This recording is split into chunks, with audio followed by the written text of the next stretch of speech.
things like that will change, and how we are part of the support for the monarchy may change slightly. Princess Anne, the ultimate icon of devotion, with over 400 engagements a year, has just sent shock waves through the public with an urgent announcement regarding her royal future. Her decision to freeze all her royal duties came right after she abruptly abandoned her packed schedule, silently slipping away from Edinburgh Castle in the dead of night, leaving the palace paralyzed by a severe staffing shortage. Inside sources from Buckingham Palace reveal that the fuse for this earth-shattering announcement was a fiery confrontation between Anne and Queen Camilla. The fatal piece of evidence is a leather-bound royal ledger that was discovered exposing Camilla's stealthy crimes. She repeatedly forged official duty records, shirked her public service duties at her private residence, and secretly stole Anne's merits to monopolize the spotlight. Will King Charles choose justice for his trusted sister, or will he continue to indulge the lies of his beloved wife? What deadly counterattack will Sir Timothy Laurence, her husband, who has remained in the shadows for 30 years, launch to rescue his wife from Camilla's dark hunt? And what perfect trap awaits to expose the Queen's true face at the upcoming international gala? Thick darkness enveloped the ancient stone walls of Edinburgh Castle, as biting winds from the North Sea howled continuously through the narrow windows, creating an atmosphere of overwhelming dread and isolation. Inside, a study bathed in the sickly yellow glow of an old desk lamp, Princess Anne stood as motionless as a statue carved from granite. Her slender hands, heavily calloused from a lifetime of anchoring over 400 events each year, were now trembling violently with absolute fury. Her eyes were glued to the royal ledger, a tangible physical object bound in thick, deep blue calfskin, its spine stitched with regal gold thread, and its bottom corner stamped with the dark red wax seal of the British royal family. This was the supreme document accurately recording every timestamp, location, and detail of official duties, strictly requiring a fresh ink signature from royal family members immediately upon concluding any public service activity. To Anne, this ledger was a sanctuary of loyalty, proof of the duty flowing through her veins. But tonight, as she flipped through the thick pages, a filthy base and shameless crime committed by Queen Camilla lay fully exposed before her. Under the lamplight, rows of signatures in blue-black ink bearing Camilla's name appeared perfectly uniform. However, to someone as meticulous as Anne, it was immediately clear that the strokes and loops of these signatures were entirely forged. Camilla's trusted henchman had used a sophisticated wax stamp or directly practiced forging her signature to fill the ledger, hiding a disgusting truth. For the past 6 months, Camilla had shirked the majority of her heavy duties as queen consort. While the media continuously published articles praising Camilla's busy schedule at major charities relief centers for impoverished children or gatherings with the working class, the reality was entirely different. On those exact days, Camilla was enjoying lavish secret vacations at her private residence, Ray Mill House. She lounged by the pool, sipped expensive wine, and indulged in luxurious pampering, completely turning her back on the hardships of the public, weathering the economic storms. Camilla's greed for glory crossed all boundaries when Anne turned to the section recording her own quiet official trips to the remote Scottish Highlands. Princess Anne's name had been lightly scraped off the paper by a malicious hand, erasing all traces of her dedication, only to be overwritten by Camilla's arrogant handwriting. The antagonist was not only lazy and evasive of work, but she also heartlessly stole the literal sweat and sleepless nights of her sister-in-law, turning them into personal triumphs to cement a false sense of trust among the people. The silence was suddenly shattered by an unfamiliar noise from the stone corridor outside. A lifetime of royal caution triggered Anne's instincts. She snapped off the desk lamp and pressed her eye against the crack of the half-closed wooden door. In the dim light of the hallway lamps, the silhouette of Camilla's most loyal guard appeared. He crept stealthily, holding a black steel master key and a duffel bag filled with potent cleaning chemicals. Camilla had caught wind of Anne's sudden request for the library manager to hand over the royal ledger this afternoon. Terrified of her crimes being exposed, the Queen had issued a ruthless command: have her henchmen break into Anne's study tonight and at all costs steal back or completely destroy this fatal calfskin ledger to wipe away all evidence of her public deception. Realizing she was standing on the razor's edge between survival and ruin, and that the sole piece of evidence could be destroyed in the blink of an eye, Anne refused to be weak. She quickly stuffed the royal ledger into her thick leather handbag and zipped it tight. Giving no thought to the evening gown she hadn't yet changed out of, nor the heavy schedule of official events lined up for early tomorrow morning in Edinburgh, Anne walked briskly toward a dark corner of the room. She gently pushed aside a landscape painting, revealing a narrow hidden passage for servants that led straight down to the underground garage behind the castle. Anne started the engine of an old unmarked Land Rover herself and sped out into the torrential rain of the Scottish night, heading toward London. Anne's breathless escape in the dark was not an act of cowardice. It was her first strategic move to preserve the evidence, igniting a holy war to dethrone the liar sitting at the apex of the kingdom. The sharp crunch of tires on the gravel driveway of Clarence House signaled Princess Anne's arrival in London, just as the lobby clock struck 3 a.m. The entire palace remained cast in an eerie, terrifying silence, but beneath that peace, an underground current of fury was boiling.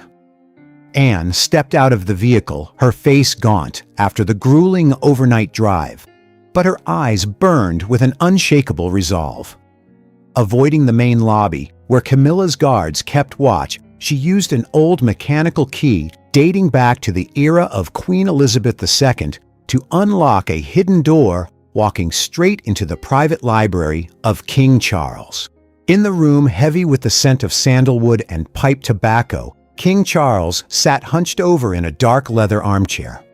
The king's face bore clear signs of exhaustion, his hands swollen from illness as he flipped through unfinished documents. The sudden bursting open of the door made him look up in startle. Before the king could utter a word, Anne took commanding, sweeping strides toward his desk. She raised her handbag, ripped open the zipper, and slammed the royal ledger straight down onto the mahogany wood. The thick calfskin ledger hit the desk with a heavy thud, displacing a royal crystal paperweight in a forceful, direct impact. "Look at this with your own eyes, Charles." Anne's voice hardened cold and sharp as a blade cutting through the silence. "Look at the woman for whom you sacrificed our family's honor to put on the throne as queen. She is turning our devotion into a shameless farce." Shocked, King Charles tremblingly opened the ledger page by page. His eyes grew dull as he saw his wife's forged signatures circled in red ink by Anne, alongside cross-referenced real-time records proving Camilla was completely neglecting her duties at Ray Mill House on the very days the country needed her most. The self-respect and honor of someone carrying the monarchy meant Anne spared no words in questioning her brother. She bluntly criticized Camilla's laziness, greed for glory, and her cruelty in stealing others' achievements. Anne declared she would never stand shoulder to shoulder with a public liar and demanded that Charles enact a fitting punishment for his wife. But this battle would not be won so easily. Just as King Charles sat paralyzed, unsure of how to react, the library door flew open once more with violent force. Queen Camilla marched in. She wore a long crimson silk robe, her hair slightly disheveled, but her face showed not a single trace of fear or remorse. On the contrary, her eyes burned with the cunning aggression of a survivor, well versed in the most brutal prowess in fighting. She glanced at the royal ledger, sitting prominently on the desk, the corner of her lips curling into a contemptuous sneer. Instead of falling to her knees to confess, Camilla chose a direct assault. She stepped forward, brushing Anne's arm away from the desk, and immediately sank down beside King Charles. Clutching the king's shoulders tightly with her long crimson-nailed fingers, her voice shifted from venomous to a pathetic whimper, pretending to be the victim of a ruthless frame-up. Camilla slandered Anne, claiming she was envious of the king's love for her jealous of the queen's crown, and had forged the ledger herself, bribing the library managers to fabricate these numbers just to tarnish her honor in front of her husband. She continuously poured manipulative words into Charles's ear, warning him that if this ledger ever leaked, the entire monarchy would crumble at his feet and he would go down as the most pathetic king in history.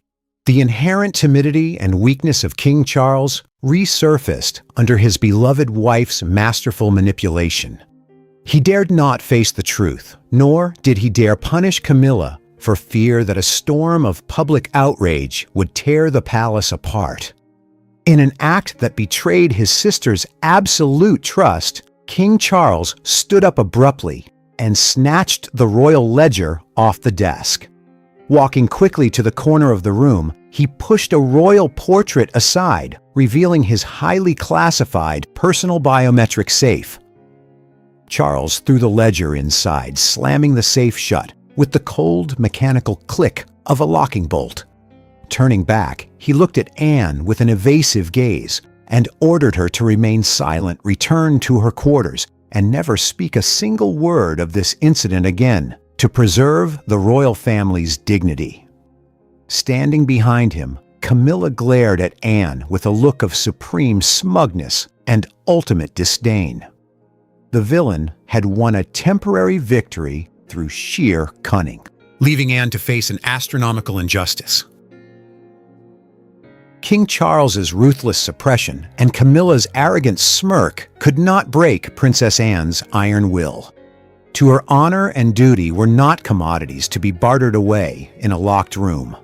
As the first light of dawn broke, Anne made a decision that shook the entire palace to its foundations. She announced an indefinite freeze on all her royal duties, officially going on strike and withdrawing from every public engagement scheduled months in advance. This silent but devastating rebellion immediately dealt a fatal blow to a monarchy already navigating a turbulent transition. The sudden strike of a woman universally regarded as the anchor, carrying over 400 events a year, triggered an unprecedented and horrifying staffing crisis. Within 48 hours, the British royal family's official schedule fell into complete paralysis. At major factory openings, charity events for veterans, and high-level diplomatic receptions, the royal podiums stood starkly vacant. Organizers were frantic, and thousands of citizens who had lined the streets to welcome the royals were forced to return home in disappointment and anger. King Charles spun in helplessness. He could not find a single royal member possessing the necessary public trust, stamina, and respect to fill the massive void left by Anne. In her arrogance, Camilla initially thought she could replace Anne and monopolize the crowd's adulation. However, her laziness and habit of self-indulgence quickly defeated her.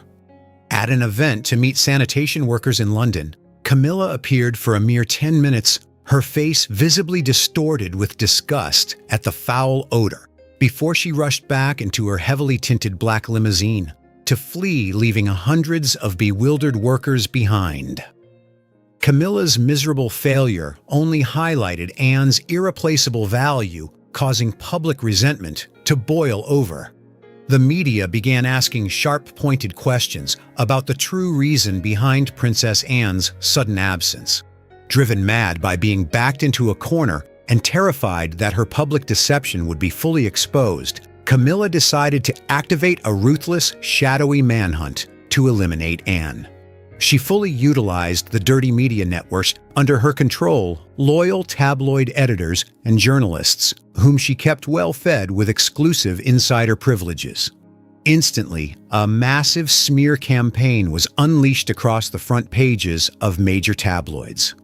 Anonymous articles written in venomous tones continuously appeared, twisting the truth about Anne. They painted her as a selfish, power-hungry woman who was intentionally faking illness and striking to blackmail the king into granting her more selfish privileges. Camilla wanted to use public opinion to bury Anne's honor alive, turning the devoted princess into an enemy of the people.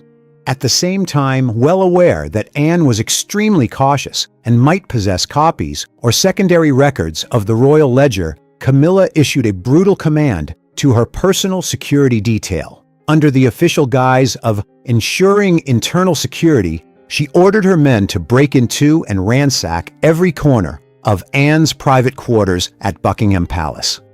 Wardrobes were turned upside down, desk drawers were ripped apart, and even old handwritten letters sent to Anne by the late Queen were torn open in their desperate search for documents.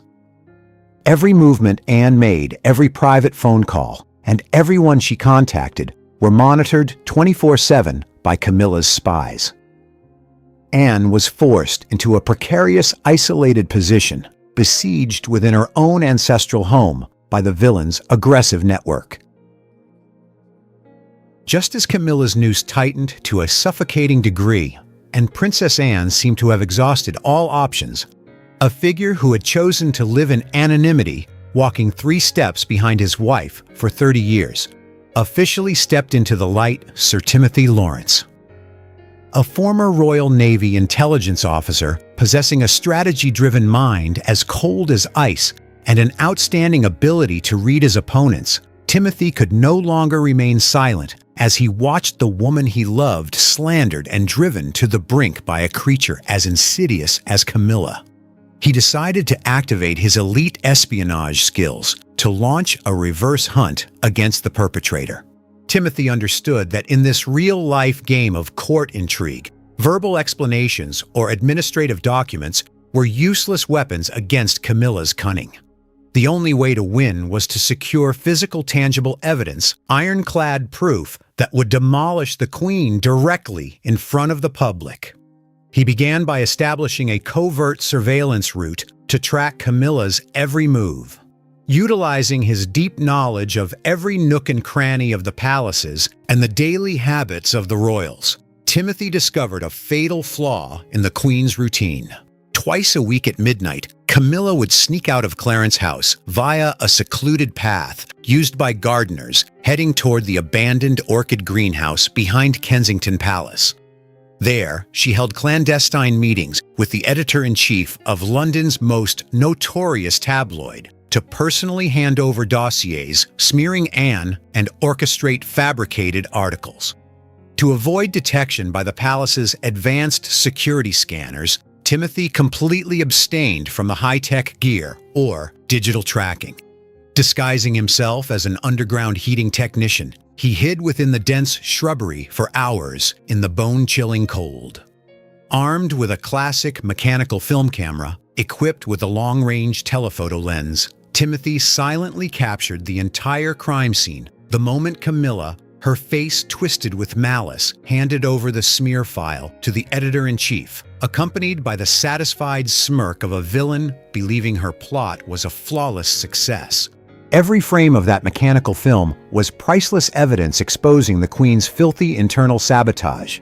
However, the deciding weapon remained the royal ledger currently locked inside the biometric safe in King Charles's library.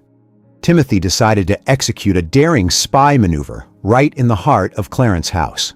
Seizing a 1-hour window when King Charles had to leave his study for the palace medical wing to undergo spinal physical therapy, Timothy slipped into the room. He knew the safe was protected by a mechanical combination code, combined with a fingerprint scanner. Instead of violently forcing the safe open, which would trip the alarms, Timothy applied a classic reconnaissance technique from naval intelligence. He pulled a vial of specialized fluorescent powder from his pocket and gently blew a thin layer of dust across the safe's mechanical keypad. This powder immediately adhered to the natural oils left behind by King Charles's fingertips each time he entered the code. Timothy then scanned the keypad with a handheld ultraviolet light. Under the UV light, 4 number keys glowed with brilliant clarity, precisely revealing the digits the king had pressed. Applying rigorous logic, Timothy swiftly tested the combinations and successfully entered the secure code sequence. The mechanical locking bolt gave a soft, cold click, and the safe door swung open. Timothy quickly extracted the original royal ledger. Placing it under the natural light of the window, he used his mechanical camera to photograph every single page of the leather-bound book, capturing every forged signature and every erased section where Camilla had stolen Anne's credit. Once finished, Timothy wiped away the fluorescent powder, returned the ledger to its exact position, and locked the safe, leaving no trace behind to suggest an intruder had ever been there. Stepping out of the room, Timothy gripped the roll of film tightly in his hand, his eyes locking onto Camilla's living quarters with absolute coldness. The forces of justice now held a flawless copy of the fatal evidence. The perfect trap was set, merely awaiting the opportune moment to detonate the Queen's entire empire of lies before the eyes of the world. Tonight, the Grand Hall of Buckingham Palace was transformed into a lavish, glittering stage hosting the International Royal Gala. Beneath the dazzling light of massive crystal chandeliers, hundreds of world leaders, high-ranking diplomats, and global media lenses were gathered. Queen Camilla stood at the center of attention, draped in a regal blue velvet gown, her head adorned with a glittering diamond tiara that flashed under the lights. She walked with proud, triumphant strides, an arrogant smile gracing her lips, fully convinced that Princess Anne had been completely broken, cast to the fringes of history, and left powerless following the brutal smear campaign. Not far away, Anne was indeed present, but she chose to stand silently in a shadow behind a stone pillar, her face astonishingly serene, showing not a single trace of anger. Amidst the peak of extravagance, the ballroom's atmosphere grew solemn as King Charles stepped up to the podium, standing before a gold-plated microphone. According to the original script provided to the press by the palace, this was to be a standard welcoming speech for international guests. Unexpectedly, however, the king paused, looked down at the assembly, and announced an event completely omitted from the schedule. He wished to honor a man who had dedicated 30 years of silent service, acting as an unshakable pillar of support for the nation's hardest-working royal. I invite Sir Timothy Laurence to step forward to receive our highest honor, the Knight Grand Cross of the Royal Victorian Order. King Charles's voice echoed powerfully through the public address system. Standing below the stage, the smile on Camilla's face froze instantly for a fraction of a second. She turned to her henchman, her eyes blazing with fury that no one had forewarned her about this event. However, arrogance quickly recaptured the Queen's mind. She rationalized that this was merely a delicate placating gesture by Charles, a harmless consolation prize given to Anne's husband to soothe his sister's anger after being isolated. Camilla let out a mocking sneer and began to clap dismissively along with the guests. Sir Timothy Laurence ascended the podium with the dignified bearing of a naval officer. King Charles took a deep crimson velvet box from an attendant and formally presented it to Timothy. The two men looked directly into each other's eyes, exchanging a glance full of unspoken meaning, cold, resolute, and unwavering. Neither Camilla nor any of the guests could have guessed that the velvet box holding the medal did not contain a standard insignia. It was a flawless trap planned long in advance. King Charles, who had appeared weak, constantly manipulated in private rooms by Camilla's dirty press leaks and blackmail, had actually aligned with his sister from the very beginning. Following their fiery encounter in Chapter 2, Charles understood he could not openly punish his wife from the throne without destroying his family's honor. Therefore, he had personally placed a digital storage drive containing a top-secret decryption key inside a hidden compartment at the base of the velvet box. Charles used the cover of a highly public honors ceremony to legitimately transfer the deciding weapon to Timothy. King Charles was thoroughly disgusted by his greedy wife's deception and had chosen to join hands with his sister to execute the most brutal internal purge in history. The moment his fingers clamped tightly around the red velvet box from the king, Sir Timothy Laurence took a step back in perfect accordance with protocol, but his next action pulled the pin on a ticking time bomb. Instead of returning to his seat, Timothy swiftly passed the velvet box to a loyal guard of the late Queen, who stood waiting at the technical corridor behind the podium. The drive containing the top-secret decryption key was instantly plugged directly into the media multimedia control center of the entire auditorium. In a split second, the massive network of LED screens surrounding the ballroom, which had been broadcasting historical footage of the royal family, suddenly went pitch black, flickering erratically. The gala hall erupted into murmurs as international heads of state and hundreds of journalists looked at one another in confusion. Camilla frowned tension, finally bleeding onto her face. She began stepping forward to order her security team to resolve the technical glitch, but it was already too late. The massive screens suddenly roared back to life, displaying hyper-sharp, detailed images taken from the copy of the original royal ledger. On the left side of the screen were the dates Camilla had signed off on executing public duties. On the right side were the raw mechanical photographs taken by Timothy showing the Queen sunbathing and drinking wine at Raymill House at those exact timestamps. This naked, undeniable cross-examination exposed Camilla's stealthy crimes of shirking duty and forging documents right before the entire assembly of guests. The climax of her humiliation unfolded when the ballroom's high-powered audio system suddenly blasted a crystal-clear original audio recording, tearing through the suffocating silence of the hall. It was Camilla's unmistakable voice recorded by Timothy at the Kensington Palace greenhouse. Write that Anne is having a mental breakdown and trying to seize power from me. Make the public hate her. As for this week's engagements, just say I am sick and tell the photographer to use old photos and clone me in. Those stupid peasants will never notice. Every venomous, shameless word insulting the public and plotting against her sister-in-law echoed authoritatively, striking the ears of every guest present. A wave of vindication erupted in the eyes of Anne's loyalists as the villain's true face was utterly unmasked. Camilla stood frozen on the stage, the blood completely drained from her face, the tiara on her head tilting ridiculously to one side.